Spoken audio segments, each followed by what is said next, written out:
priorities, with particular focus on systematic initiatives that increase both quality and access to education and employment.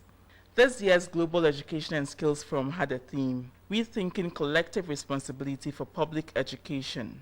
The opening plenary saw dynamic discussions on the state of education in today's world and the importance of coming together to make education everyone's business.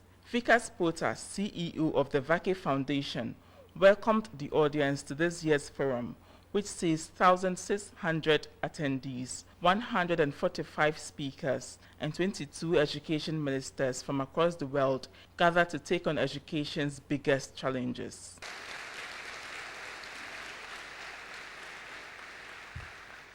Over the last year, we have seen a massive change in the way the world talks about education. In the year 2000, the Millennium Development Goals were passed, and in 2015, when they came to an end, 58 million children were still out of school. That is not acceptable. But last year, what happened was one of the sponsors of this conference, the Education Partners, revealed some research that has made me think a lot. They said that out of the 7 billion population of this world today, 500 million children today are in failing schools. 500 million children today in failing schools. That's a huge number. I find it difficult to stomach such a massive injustice that is taking place in our systems of education. So when we think about that, we thought, well, why not address that at this conference? In conversation with Andrea Schleicher, who is speaking later on today, we thought that we should, whether we are private, and I just don't mean private education providers, I also mean business, whether it's government, the public sector, whether it's teachers, whether it's the NGO or the social sectors, need to convene and have this discussion as to how do we collectively take greater responsibility for public education. Fareed Zakaria, CNN GPS host and Washington Post columnist, spoke about the state of the world today and the place of education within it. This is an age of anxiety. This is a period of anxiety. And it is a period of anxiety, I would argue, because there's an enormous amount of disruption, dislocation, dispossessment taking place. Look, you see it in the Middle East, right? More dramatically than anywhere else. But if you look at the Middle East and you think back to 30 or 40 years ago, the Middle East was relatively stable, in fact, very stable. And now, from Libya to Syria, the whole place is highly unstable, up in flames. Why? There are many complicated reasons for it. 30, 40 years ago, that stability was bought because you had highly repressive dictatorships from Libya to Syria that were in place. But it does seem to be the reality that there is a great deal of anxiety that is expressed in a variety of forms in a variety of places. You think of Egypt and the Arab Spring. You think of Tunisia and Morocco. You look, of course, at Syria. And that, when coupled with low state capacity, seems to be a kind of recipe for deep instability. So the two great forces that are shaping our world, without any question, are globalization and technology. You see it with the massive expansion of the global market that has taken place in the last 20 or 30 years. And you see it with the way in which the internet and the information technology has totally transformed our world. Right? The number of countries that are growing successfully in the world has tripled. Mrs. Zakaria noted that to combat this decline in the need for workers, we must find ways to upgrade people's skills so they work with new technology. To do better, we have to make education everybody's business, said Andreas Schleicher, Director of Education and Skills for the OECD. We must come together in this world, he said, and create innovative learning environments for everyone. Social background has a significant role in educational success, but poverty doesn't determine someone's destiny.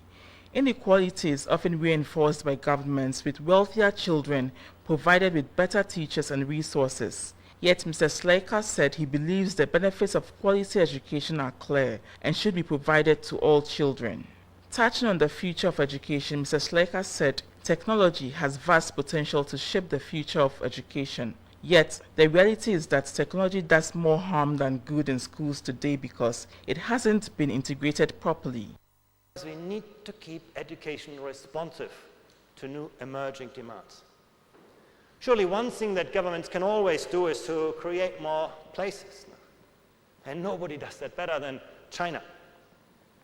Over the last years, the Chinese have created about almost one university per week. And we estimate they will provide close to 1/3 of all tertiary graduates and about 40% of the world's STEM graduates in the next 15 years. Sandy Vaki, founder and chairman of the Vaki Foundation, finished the opening plenary with his thoughts on the importance of education. With 58 million children never entering primary school and 500 million in failing schools, education should be the world's top priority, he said. Ending the plenary, he said, education is the key to solving the world's problems. If we work together, government, business, and civil society, we have it in our power to finally give every child their birthright, a good education. The Global Education and Skills Forum 2016 saw various discussions, debates, and sessions on various issues affecting children and the development of children worldwide.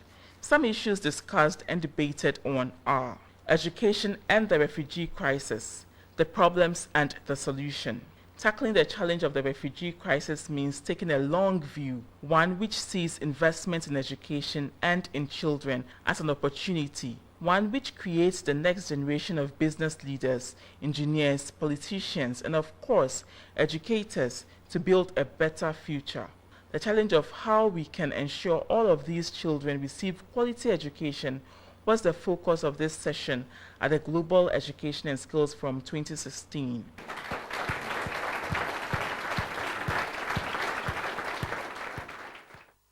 The importance of teachers was an issue discussed during the plenary. Quality teachers underpin quality education. Without them, attempts to reform, revolutionize, and tackle the global education challenges we face will never succeed. Teacher Masterclasses, which was presented by some of the top 10 finalists, gave a unique insight into teaching methods and styles. One of many highlights was Palestinian finalist Hanan Halroub arriving in a clown wig with a puppet and tambourine to highlight her approach of play and learn. How many alphabetics in plants?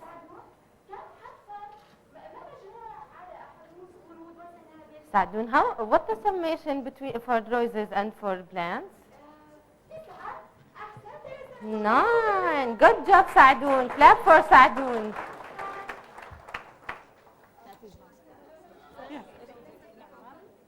I will use this. We will use the socks. And موجود في كل بيت. This is available in every house. Yeah. We will play later. We will play. Good. نصفق لهم للمجموعة الفائزة. Further, the relationship between the media and education was re-evaluated, particularly teachers. The panel explored how we can help teachers get a better deal from the media.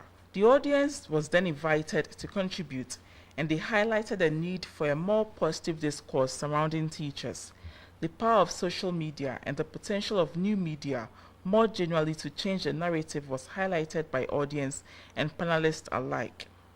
Half my time I'm an educational journalist, the other half I'm a teacher, high school teacher, which is a good combination, I think. Yeah. And it's for an online platform with a business model, so you might have to talk. I think there's some hope in online journalism for educational journalists. What I think media can make a huge contribution is just to make sure that you tell the world how having a teacher is very important. How having a teacher has created the chief executive that is doing so much innovative things out there in the private. How having a teacher is responsible for you as a media person being able to articulate the issues the way you do. Position the profession in a way that anybody who's out there and thinking, what should I do? They can say, when I grow up, I want to be a teacher. That's what I believe media is asked to do. The statistics, the information, it's normal, they can report it. It's just the strategic positioning of a profession that's being so put out in the market in a negative, and it's destroying the globe. The Vaki Foundation, with the support of others, have a number of educational projects in various underdeprived areas in various African countries. The peak of the event is the Global Teacher Prize. This is awarded by the Vaki Foundation under the patronage of His Highness Sheikh Mohammed bin Rashid Al Maktoum, United Arab Emirates Vice President and ruler of Dubai. The prize serves to underline the importance of educators and the fact that throughout the world, their efforts deserve to be recognized and celebrated. It seeks to acknowledge the impacts of the very best teachers, not only on their students, but on the communities around them.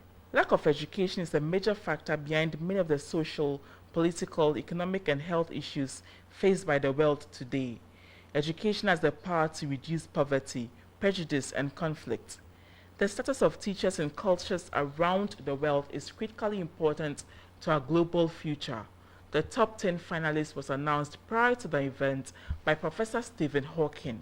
The award was announced by Pope Francis. A Palestinian teacher, Hanan Al-Rub, was the winner of the 2016 Global Teacher Prize. She takes home the 1 million Teacher Prize. Y parte de la educación es enseñar a jugar a los chicos, porque uno aprende a ser social en el juego, uno aprende la alegría de la vida. También felicitar a la maestra Hanan Al-Rub por ganar este prestigioso.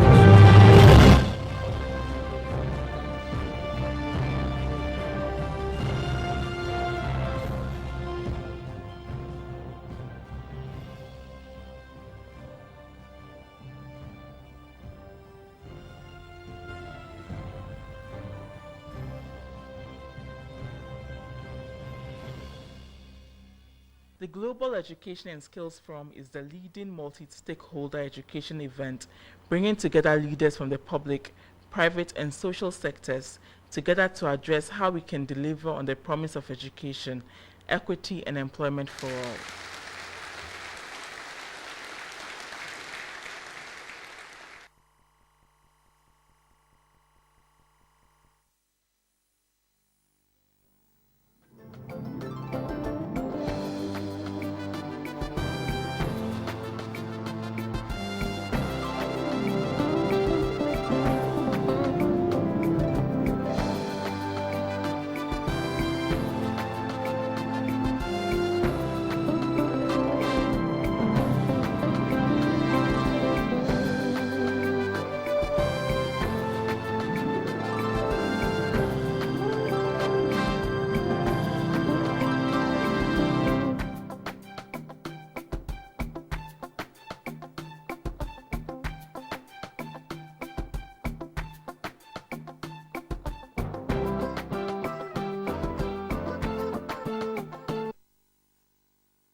For persons suffering from mental illness in Ghana.